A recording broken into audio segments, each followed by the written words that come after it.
me, all three of you, your sort of genesis story with this project. How did you first, did an agent call you up and say, somebody's mulling doing this, bringing this back to the screen? I'd love to hear all three of your stories, how you got involved with this project. I was in Australia shooting and got sent the script, just the normal way, like through your agent, and the first episode.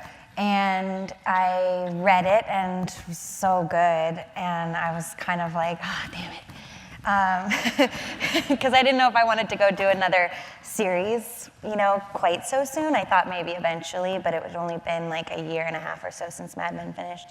So I was like, damn, and then I was like, all right, let me read the second one. And I got the second one, and I thought it was even better than the first one, so I was like, fuck.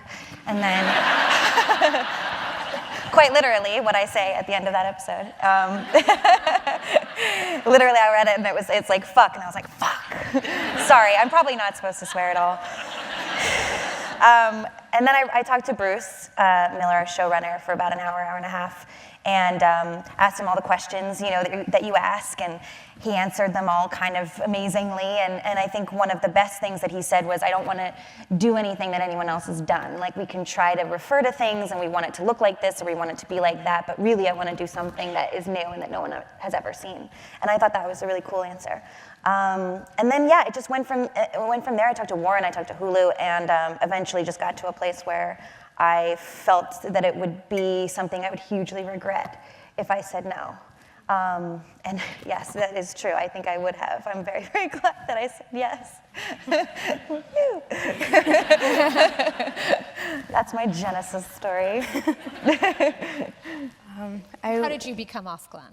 I was offered the role in kind of the late summer, and I got the first 3 scripts, and that was really nice to get more than the pilot episode of a show right off the bat. And I loved the scripts. I thought they were amazing, so I said I accepted.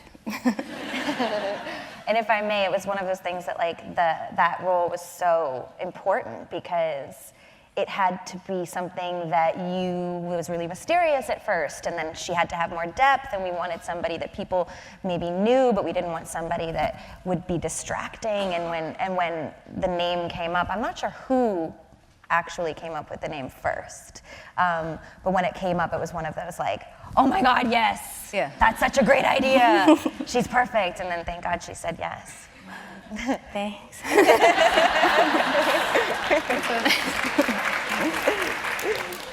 It's true. Yeah, we were pumped. I was excited. I read the script. I read the pilot probably February of last year when I was just starting to do some TV work, and they just sent it to me like, okay, just want to show you what Hulu's up to, but this is not you're not going to be able to pitch on this. It's out to big directors and stuff. And I was like, okay. So let me ask, were they male directors too? Or I won't say names, but it was a male director at the time who's very famous. And I was like, oh, that's cool. And then I was like, do I have to read it? Because I know I'm going to like it. Because I'd read the book in college, so I was just like, all right, I'm going to read this and be super depressed now.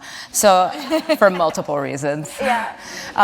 So I read it, and I was really bummed because I was like, oh, if there ever was a pilot, I feel like I really get, and I know what to do, right off the bat. I was like, it's this one. So I immediately told everybody, oh, I want to pitch on this. And they're like, okay, well, you're meeting with Hulu and MGM, in a few weeks, so just tell them when you meet with them.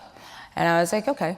So then I kind of did that. I had a meeting with someone at Hulu who knows who he is, and we had a great conversation, and he was like, so you want to direct episodes of this or episodes of this? And I was like, yeah, sure, but you know what I really love? I really love The Handmaid's Tale. And he's like, oh yeah, that's a good one.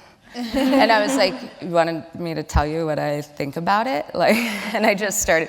Anyway, that didn't really go anywhere, but I did, we had a lively conversation and shared a common ground creatively about what we thought it should be. And I was like, all right, it's a step in the right direction. And then, you know, over time, I kind of realized it was never going to probably happen. And at some point, soon after that, I found out that Lizzie got cast in the lead role, and I was like, what? Because I already knew her, and we had worked together on my movie, which she graciously came and did a cameo in. So I like emailed her, and she was on top of the lake too, and I was like, oh, like she's not gonna write back, because this woman, when she's in it, she's in it.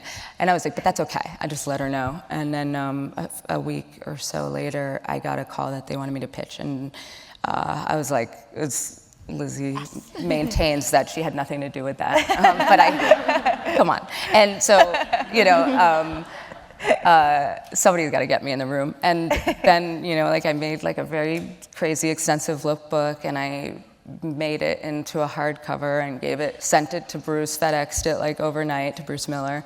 And then I had a phone call, like a conference call with Bruce and Warren in May, and pitched them everything, and yeah. And then after that, they came back and they were like, also, they want you to do episodes 2 and 3 too. And I was like, what? She literally made a 70-page lookbook. Yeah.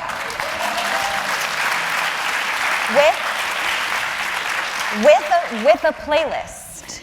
The playlist that you were instructed to listen to while reading the lookbook, and demanded that you listen with headphones. I love it. A little bit of a micromanager. Yeah.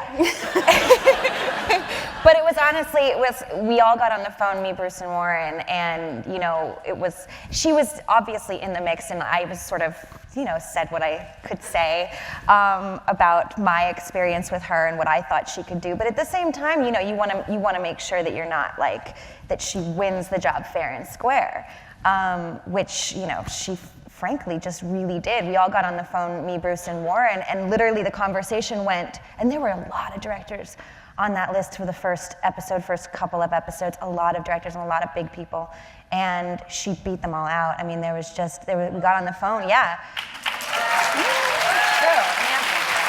Thanks, Boo. We got on the phone, and it was literally like silence, and we all were like, so, I think we have to go with Reed Morano, right? I think that's the only person we can hire, right? And thank God we did. Thank God she, you know, worked so hard on and was so passionate about it.